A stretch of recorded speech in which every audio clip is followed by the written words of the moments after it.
During the audit of FMP Limited, a listed company, the engagement partner completed his review and also ensured compliance with the independence requirement that apply to the audit engagement. The engagement file was also reviewed by the engagement quality control reviewer except for independence assessment documentation. The engagement partner, he is telling that this independence assessment, no, it is only the responsibility of the engagement partner and not the engagement quality control reviewer. But the engagement quality control reviewer objected to this and he refused to sign off the documentation. So, what is your opinion? So, do you think this independence assessment is only of the EP or it is of EP and EQCR? So, let us know. Fine. Now, as per SA 220, Quality Control for Audit of Branches statement, the engagement partner shall form a conclusion on compliance with independence recommend that apply to audit engagement. In doing so, the engagement partner shall obtain relevant information from the firm and, where applicable, the network of firms to identify and evaluate circumstances and relationship that create a threat to independence. Alright, so this is about EP. Then, evaluate information on identified breaches, if any, of the firm's independence policy and procedures to determine whether they create a threat to independence. So, is there any circumstances or relationship which creates threat to independence? And if there is any identified breaches also, then take appropriate action to eliminate such threat or to reduce them acceptable level by applying safeguards. And if considered appropriate, withdraw from the audit engagement where withdrawal is permitted. Right? The engagement partner shall promptly report to the firm any inability to resolve the matter for appropriate action. So this is about the EP. So he will see about he will get the 11 information and he will check what is a threat. Okay, and then he will also identify if there is any breaches, and for that also he will take action and he will try to eliminate them to a lower level, but by applying the safeguard. So this is the work of EP.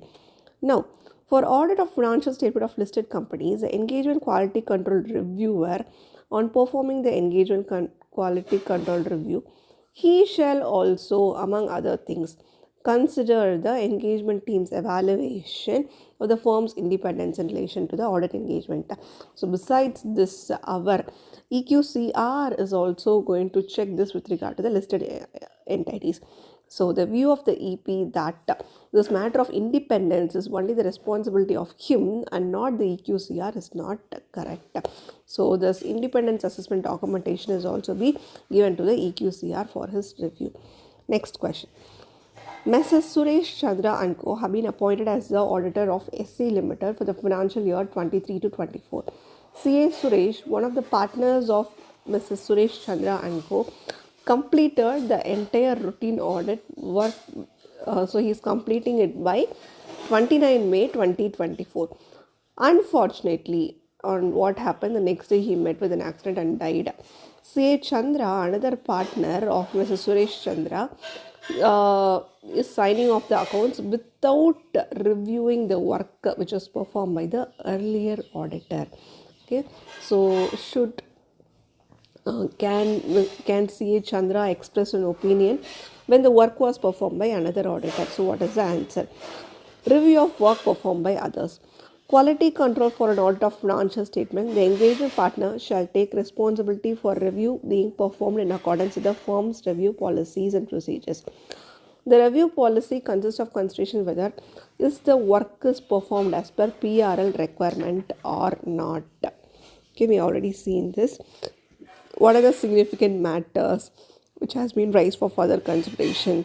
What is the appropriate consultation have been taken place or not? Whether the work CCC, so conclusion, then the evidence is sufficient, appropriate or not, and finally whether the objective is achieved or not.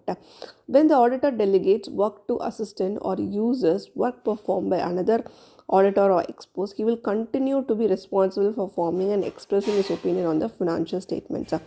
However, he will be entitled to rely on the work performed by others, provided you have also exercised adequate skill and care, and there is no reason to believe that it should not be relied.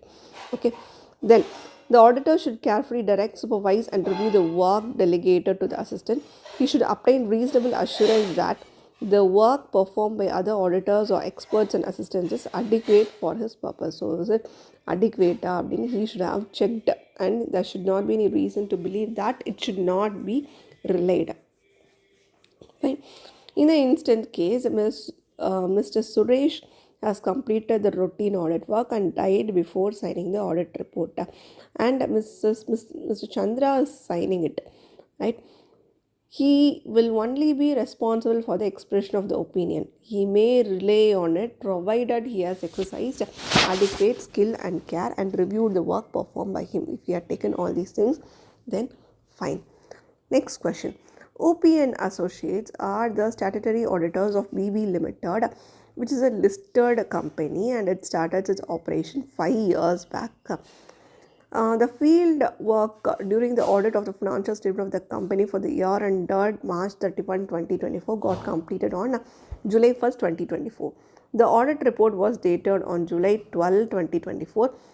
During the documentation review of the engagement, it was observed that the EQCR was completed on July 15. Okay, so he is completing his work on July 1, EQCR is completing on July 15. Engagement partner has completed his review in entirety by July 10, 2024.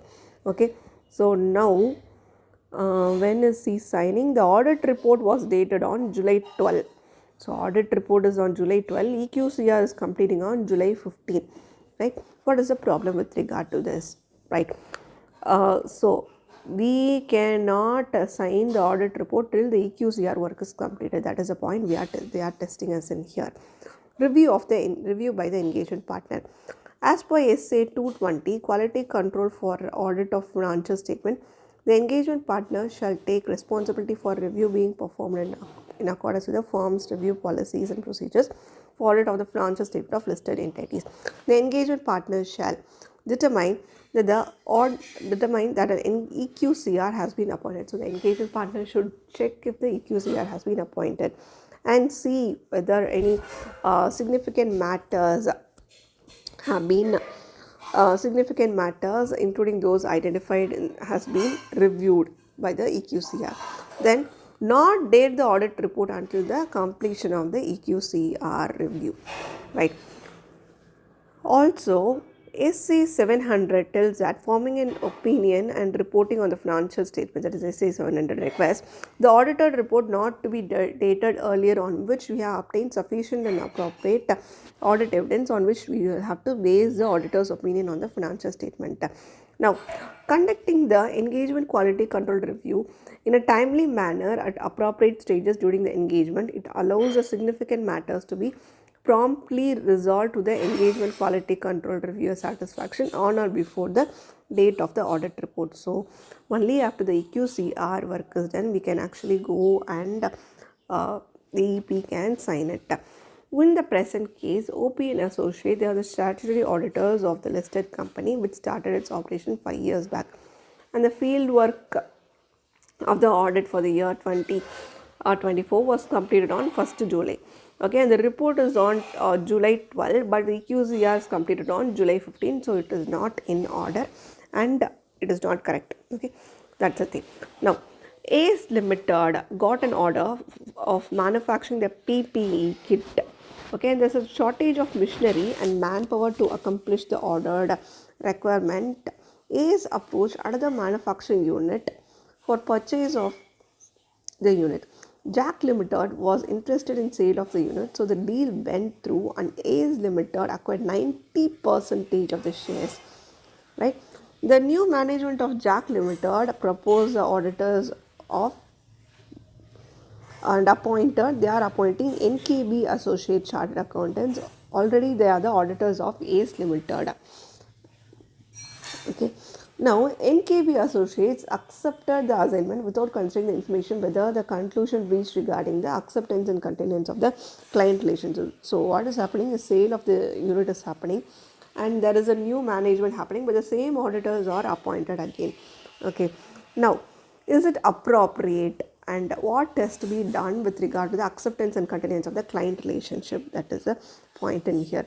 So, as per SA 220, quality control for audit of financial statement, and SQC 1, quality control for firm that perform audit and review of historical financial information, what is to be done is that we will have to get information about SECI, which is significant matters that arise during the current or the previous audit engagement and their implication for continuing the relationship.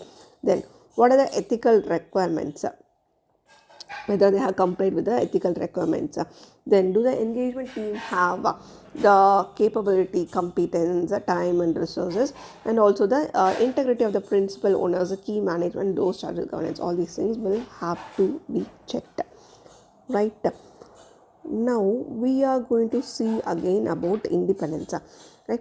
SS Limited is a company listed in India. The company has appointed Mrs. Z and Co as auditors. Mr. Q CA has recently joined the firm and has been appointed as the engagement partner for the first time.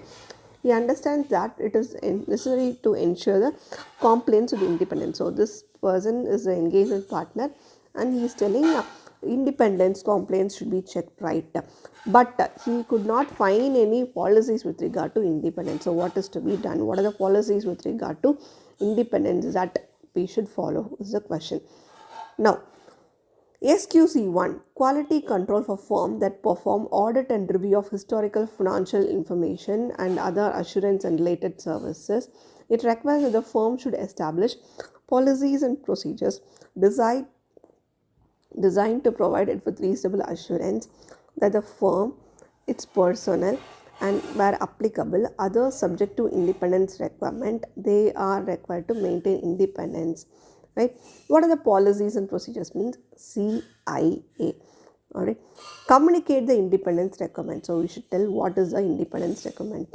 Then, if at all there is any circumstances or relation which create a threat to independence, we should see that, and we should try to reduce them to an acceptable level.